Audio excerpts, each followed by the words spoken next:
Hello વિદ્યાર્થી મિત્રો, તો કેમ છો? મજામાં? તો તમારા બધાનું સ્વાગત છે આપણી ચેનલ ટ્રેન યોર બ્રેનમાં. તો આજે આપણે ગુજરાત બોર્ડ દ્વારા જારી કરાયેલ શૈક્ષણિક કેલેન્ડરની વાત કરવાના છીએ. તો તમે વિડીયોમાં અંત સુધી જોડાયેલા રહો. તો આ પરિપત્ર 5 જુલાઈ 2024નો છે. તો આપણે વાત કરીએ તો કે એમાં વિષય છે શૈક્ષણિક વર્ષ 2024-25 માટે શાળાકીય પ્રવૃત્તિ કેલેન્ડરની વિગતો મોકલવા બાબત. અત્રે તારીખ 2 માર્ચ 2024ની સિંગલ ફાઇલ મળે સરકારની મંજૂરી અને 2 આખીની માહિતી આપી છે કે ઉપરોક્ત વિષય અન્વયે અત્રેની સંદર્ભ દર્શિત ફાઇલ પર મળેલ સરકારની મંજૂરી અન્વયે શૈક્ષણિક વર્ષ 2024-25 માટે શાળાકીય પ્રવૃત્તિ કેલેન્ડર વિગતોની આ સાથેની મોકલી આપવામાં આવે છે, જેમાં શૈક્ષણિક સત્રના દિવસો, શાળાકીય પરીક્ષાની તારીખોની વિગતો, પરીક્ષા અંગેની સૂચનાઓ, વેકેશનના દિવસો, જાહેર રજાઓની વિગતો તેમજ ધોરણ 10 અને 12ના બોર્ડની પરીક્ષાની વિગતો સામેલ છે. આ તારીખો સરકાર દ્વારા કોઈ ફેરફાર કરવામાં આવે તો તે મુજબ ફેરફાર કરવાનો રહેશે. ઉપરોક્ત વિગતો આપના તાબાની તમામ માધ્યમિક અને ઉચ્ચતર માધ્યમિક શાળાઓને જાણ તથા અમલ સારું મોકલી આપશો. જેમાં અહીંયા સંયુક્ત નિયામકની સાઇન છે, ગુજરાત માધ્યમિક અને ઉચ્ચતર માધ્યમિક બોર્ડ ગાંધીનગર. નકલ આ બધાને રવાના કરવામાં આવી છે. આજે બધાએ આગળ આપણે માહિતી મેળવીએ. તો સૌથી પહેલાં છે તમારે જો પરીક્ષાની તારીખ આપવામાં આવી છે 24-25 માટે શૈક્ષણિક વર્ષ 2024-25 માટે વિવિધ પરીક્ષાઓની તારીખો. તો તમારે સૌથી પહેલાં ધોરણ 10 અને 12ની જે પૂરક પરીક્ષા છે 2024ની, ધોરણ 10 અને 12 જે 24/6/2024થી 6/7/2024 સુધી ચાલશે. પછી જે તમારી પ્રથમ પરીક્ષા છે જે નવરાત્રિમાં આવે છે ધોરણ 9થી 12 તમામ પ્રવાહના વિદ્યાર્થીઓ માટે, જે 14 ઓક્ટોબરથી ચાલુ થશે અને 23 ઓક્ટોબર સુધી ચાલશે. પછી આવશે તમારી પ્રિલિમ અથવા દ્વિતીય પરીક્ષા જે ધોરણ 9થી 12ના વિદ્યાર્થીઓ માટે હોય છે તમામ પ્રવાહ માટે, જે 20 જાન્યુઆરીથી 28 જાન્યુઆરી સુધી ચાલશે. તમારે જે ઉત્તરાયણ પછી હશે 20 જાન્યુઆરી એટલે. પછી તમારી પ્રખરતા શોધ કસોટી જે ધોરણ 9ના વિદ્યાર્થીઓ માટે હોય છે જે 30/1/2025ના હશે. પછી છે બોર્ડના વિષયની શાળા કક્ષાએ લેવાની પરીક્ષા સૈદ્ધાંતિક પ્રયોગિક જે ધોરણ 10 અને 12ના તમામ પ્રવાહ માટે, જે 31 જાન્યુઆરીથી 4 ફેબ્રુઆરી સુધી લેવાશે 2025માં. પછી પ્રાયોગિક પરીક્ષા તમારી પ્રેક્ટિકલ પરીક્ષા જે ધોરણ 12ના સાયન્સના વિદ્યાર્થીઓ માટે છે, જે 6 ફેબ્રુઆરી 2025થી 14 ફેબ્રુઆરી 2025 સુધી લેવામાં આવશે. પછી એસએસસી અને એચએસસી બોર્ડની પરીક્ષા જે ધોરણ 12, 10 અને 12 એમાં તમામ પ્રવાહમાં જે 27/2025થી 13 માર્ચ 2025 સુધી લેવામાં આવશે. એટલે કે બોર્ડની પરીક્ષા આ વખતે ફેબ્રુઆરી મહિનામાં શરૂ થશે અને તમારે માર્ચ મહિનાના 13 તારીખે પૂર્ણ થઈ જશે. એટલે કે બોર્ડની પરીક્ષા વહેલી લેવાશે અને તમારી બોર્ડની પરીક્ષા 15 દિવસમાં પૂરી થઈ જશે. જો અહીંયા 27-28 કેમ કે ફેબ્રુઆરીમાં 28 દિવસ હોય એટલે 2 દિવસ અહીંયા અને 13 દિવસ અહીંયા, તમારી 15 દિવસમાં બોર્ડની પરીક્ષા પૂર્ણ થઈ જશે. એટલે કે તમે 13 માર્ચે જે ધોરણ 10 અને 12ના વિદ્યાર્થીઓ તમે છૂટા થઈ જશો.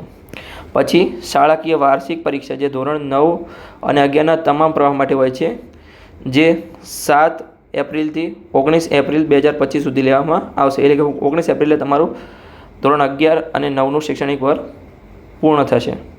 પછી કેટલીક પરીક્ષા માટે સૂચના આપવામાં આવી છે. તો કે ઉપરોક્ત પરીક્ષાઓની નીચે પ્રમાણે લેવાની રહેશે. તો કે શૈક્ષણિક વર્ષ 2024-25 માટે ધોરણ 9થી 12નો સંપૂર્ણ અભ્યાસક્રમ રહેશે.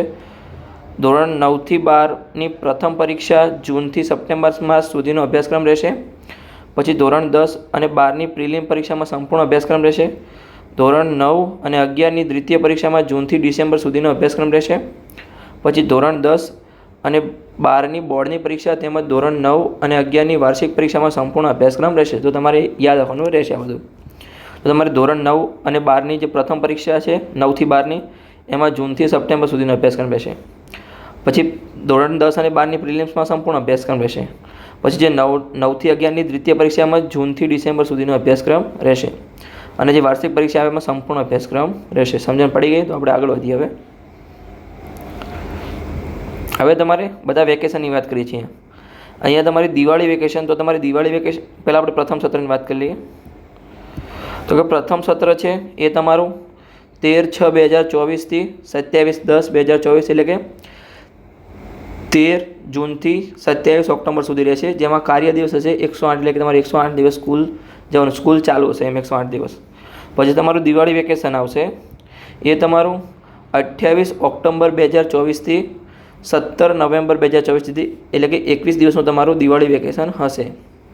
પછી તમારું દ્વિતીય સત્ર આવશે એ તમારે 11 નવેમ્બરથી 4 મે સુધી રહેશે, જેમાં કાર્ય દિવસ 135 હશે. પછી તમારું ઉનાળુ વેકેશન આવશે જે 5 મેથી તમારે 8 જૂન સુધી હશે 2025, જેમાં રજાના દિવસ 35 હશે. એટલે તમારું દિવાળી વેકેશન 21 દિવસ અને ઉનાળુ વેકેશન 35 દિવસનું હશે. અને પછી શૈક્ષણિક વર્ષ 25-26ની પ્રથમ સત્ર શરૂ, જે તમારે 9 જૂને શરૂ થશે 2025, તમારું આગળનું વર્ષ. આ તો તમારું કેલેન્ડર.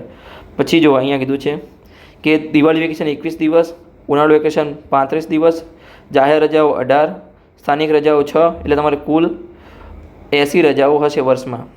રજાઓનું વિવરણ. પછી તમારે માસવાર અહીંયા કાર્ય દિવસો આપવામાં આવે છે. તો પ્રથમ સત્ર માટે આપણે જોઈએ તો કે જૂન 2024માં 14 દિવસ તમારે કાર્ય છે.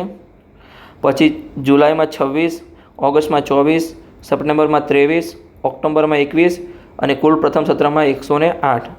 પછી અહીંયા દ્વિતીય સત્રના કાર્ય દિવસો આપવામાં આવે છે માસવાર.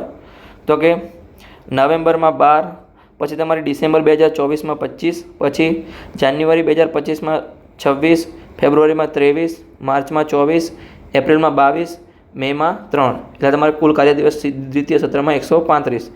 આમ તમારું શૈક્ષણિક વર્ષ 2024-25ના બંને સત્રના કુલ મળીને કાર્ય દિવસ 243, 6 સ્થાનિક રજા રહેશે, એટલે કુલ તમારા કાર્ય દિવસ રહેશે 237 તમારા કાર્ય દિવસો રહેશે અને ઉપરથી 80 રજાઓ રહેશે.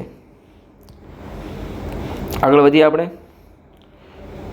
તો કે તમારે જો અહીંયા એ જ માહિતી આપેલી છે આખી તમારે શૈક્ષણિક વર્ષ 2024ના કાર્ય દિવસની વિગતો. તો કે જૂનમાં જે તમારા 14 કાર્ય દિવસ હશે, 3 રવિવારની રજા હશે અને 1 જાહેર રજા હશે અને 12 દિવસ તમારું ઉનાળુ વેકેશન હતું, તો તમારે ટોટલ 30 દિવસ થઈ ગયા અહીંયા.